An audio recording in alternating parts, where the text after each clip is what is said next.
Open your cerebral cortex and shift your lobes into upper beta phase, because you are going to have Bitcoin knowledge transmitted directly into your vestibulocochlear. Your host at Bitcoin Knowledge is Trace Mayer, an early Bitcoin advocate since it cost $0.25, but this is not intended to be investment advice. A doctor of jurisprudence, but this is definitely not legal advice. And an investor in core cryptocurrency infrastructure, including Armory, BitPay, Kraken, and Mitagio, but this is not a recommendation of those services. Here, you get fed via direct mind download with pure and free Bitcoin knowledge. Welcome back to the Bitcoin Knowledge Podcast. We have an excellent interview today with Andrew Lee. He's the CEO and founder of Purse.io, which, if you've been listening to the podcast, you've heard it mentioned several times. Welcome to the podcast, Andrew. Thanks for having me on, Trace. Yeah, so can you briefly describe to us, what does Purse.io do?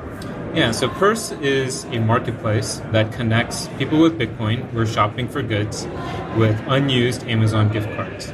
We do this through a marketplace and save our customers 20% on average, which is the premium that people pay for liquidity on the other side of the marketplace. Yeah, so this is really exciting because this is the third network effect, is where consumers are using Bitcoin solely because of the advantages Bitcoin gives it, not necessarily, and just for transactional demand. Like, I've got a friend, I introduced her to Bitcoin and Purse, and last year she saved $1,600 on Purse.io. So she's saving a lot more money than she would otherwise get with her credit card rewards or whatever it is.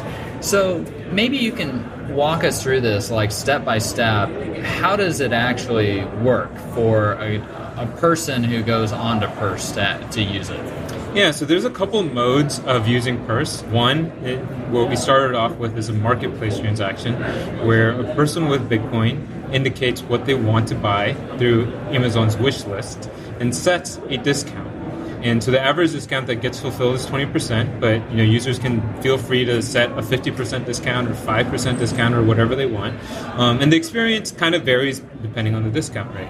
So if you set a 50% discount rate, the discount order, it's unlikely that order it may not ever get fulfilled at all. But at 20%, which is our sweet spot, orders are getting taken in about 24 to 48 hours and being shipped in 2 to 4 days, and it's really a great experience. And if you set a discount rate at 10% or lower, orders are guaranteed with Prime, meaning your order will get taken that day and shipped to you as early as in 24 hours. The second mode of shopping that we recently introduced is called Instant, and it's a very similar experience that you've seen on Amazon or any other online commerce site. You select what you want, put in your address, pay, and boom, that's it. And the discount rate on that is 5%. So why are people able to save 20% on average and 5% on Purse? Are you guys just being out of the goodness of your heart, funding this out of your own pocket? I mean, why is there even a market that exists for this? Yeah, so it's a good question. There's about $10 billion in Amazon gift cards that get issued out annually. So there's a lot of these gift cards that are being issued into the world. And if you kind of think about it intuitively, a $100 Amazon gift card isn't really worth $100, right? Suppose, Trace treated me to a nice steak dinner tonight, and instead of paying him back in Bitcoins or US dollars, I try to pay him back in Amazon gift cards. He probably wouldn't be that happy about it. And so if you ask yourself, what exactly is the value of a $100 Amazon gift card, it's impossible to know unless you create a market for it, which is what we did. And the rate that we discovered is 20% is a discount. So when people, they go to Amazon, they find all the different things that they like, they add them to a wish list, and then when they log into their Purse account, they import the wish list, and they do that just by copying and pasting the URL. That's correct. Right? And then they set the discount they want, 20%, and it goes into basically what is like an order book on Purse. Mm-hmm. And then somebody decides that they hit the bid on the other side, and they effectively purchase that wish list from Amazon. Right. And then Amazon, how do you make sure that the person actually gets the goods? Because you only release the Bitcoins on Purse after you've received the goods from Amazon. Right. So how does that work? Yeah, so we use an escrow service so from the moment that the shopper indicates what they want, they put up the funds in escrow, and we manage the escrow. In between the time of the purchase to the time of delivery, we manage it and monitor both purchase, shipment, and delivery. So we can arbitrate any disputes that may or may not arise. Some of it's automated. Yeah, so then the order goes into the order book, and somebody decides to hit the bid on that. They purchase the wish list, which then gets sent out by Amazon to the customer. But how does Purse know that the items get delivered and the Bitcoins are held in escrow until after they've been marked as delivered? I mean, how could people scam the system, I guess, is what I'm really asking. Yeah, so I mean, in Bitcoin land, there's a lot of users, earners on the other side, and this is something that we've solved, but think that they might be able to get free Bitcoin by purchasing an item and then canceling it on Amazon and holding up the escrow. So we have bots that go through and find those orders and relist those orders on a pretty frequent basis. So I mean, the escrow really ensures that if you pay for an item that you get what you want and delivered to your house, or else you don't pay, right? And I think it's one of the things about, one of the kind of perspectives about Bitcoin commerce and the future of Bitcoin commerce that we have a unique view on. So we don't think irreversible Bitcoin sent online as payment to merchants is that great of an idea. We think there should be some sort of reversibility, some sort of consumer protection built in, and so every transaction on Amazon and through our new product merchants is escrowed for that reason. And so that's long term we still see like escrows being what the primary way of transacting online. Are you going to be expanding to other gift cards? From what I understand, there's something like $60 billion in gift cards out there. Right. Amazon is a natural choice, but there should be other markets out there for you. Yeah. So the areas that we're really interested in aren't gift cards and other like codes that can be exchanged for value. What we're really interested in is this like liquidity through fulfillment. Is what I'm calling it. So if you have an Amazon gift card balance on your Amazon account, like say Andrew's Amazon account has $400 in Amazon gift card on it, those gift card balance is very illiquid. You can't transfer that value to anybody, and it's very hard to get to liquidity, right? And so liquidity through fulfillment, meaning I purchased something on Amazon with that balance as a gift almost to somebody else. It is the way we're extracting the liquidity from these gift cards. And so other places that we're really excited about are like airline miles or hotel points, things where there isn't liquidity today, but through this escrow mechanism, we're able to unlock value from it. Yeah, I know I've used pointsound.com, and I really like them for booking hotels and stuff, and they actually pay out rewards in Bitcoin. Or a lot of other airline miles or programs that you might choose, and I like getting Bitcoin because it's more liquid. Right. You're able to trade it for something else of value that you like a whole lot easier. When we're looking at Purse.io, I think I read one of your press releases or blog posts that customers had saved $500,000 in 2015. I mean, maybe you could speak a little bit to that. Like, how big is your team? How much money are you saving customers? What are the growth rates that you're seeing? Yeah, so we're a team of 9 based in San Francisco, and so to date we've saved users about $1.5 million. Holy cow! Compared to shopping directly on Amazon, and our growth numbers are fantastic. One area that we'd like to see some improvement are more Bitcoin users just in the industry, right? But most of our growth that we see that we've seen are from repeat users. So the average user spends somewhere around $950 on Purse per year.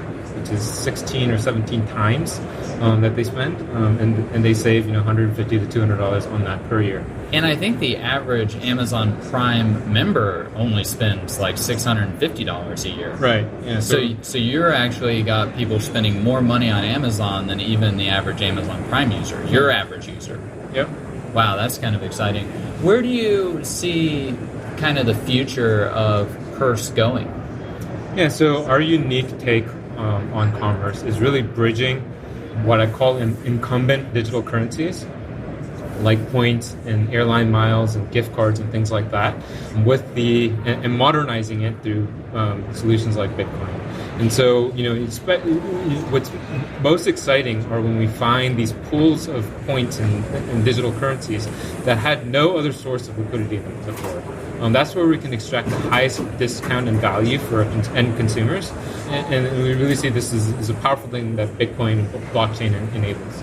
So another big problem that Bitcoins, because they're so liquid, because they're irreversible, there's something very valuable for thieves to steal.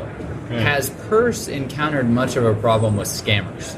And if so, how have you begun to close those attack surfaces so that Purse just isn't even attractive for the scammers to operate on? Yeah, so just on a quantity basis, the most typical scam that we see are people trying to purchase an item for somebody else and then canceling on Amazon right away, expecting to receive something in return. And the escrow resolves that beautifully. In terms of credit card fraud or the payment fraud that happens on Amazon, Amazon is the best in the world at dealing with things like that. I mean, they have a state-of-the-art fraud detection, fraud prevention kind of system. So you're able to free ride off Amazon's fraud prevention and detection. Right, they're our first layer of protection, and if we would have integrated it with Walmart or some other retailer that's not as equipped to handle that, I think maybe we could have run into some problems. But Amazon is terrific, and not only that, they're great for our shoppers because they have awesome logistics, quick shipping, quick returns, and et cetera. Well, how does a return work? In this case, say that the TV shows up with a giant crack. That just sounds like it might end up being a logistical nightmare since you didn't order it from your account. So the Amazon treats that as receiving a wedding gift that's damaged, right, or a birthday gift that was damaged. Amazon is really good about gift refund kind of processes, and so they'll treat that purchase just as if you bought it yourself. And historically, they've been really good about reshipping the product or refunding it outright to the original shopper. So what about gift cards? Can we buy gift cards directly on Purse with our Bitcoins? So the physical gift cards are available on Purse. So these are gift cards that Amazon sells. But what we've seen is that because Amazon gift cards can't be used, Amazon gift card balances can't be used to purchase another gift card, that we've seen that the discount rate on those gift cards are actually lower because you're restricting the earner pool to people that are purchasing with a credit card. So it is technically feasible, but it's not one of our high frequency items. So one of the ways people can support the show, I think if people order through our Bitcoin affiliate link with Purse, then it gives a $5 tip to the show. How does this affiliate program work for Purse? And can every person with a Purse account have one? And have you seen much uptake in referral traffic from your users because of it? Yeah, so our referral and affiliate program has driven a lot of our growth. The referral program that all of our users can use, if you refer a user who transacts $50 or more, both parties will receive 0.01 Bitcoin or 10 millibitcoin. So that's about $5. Right, about $5. And we have an affiliate program where we share our revenue with reputable sites like yours. What are you most optimistic about Bitcoin? How'd you even get into it? What are you most optimistic about?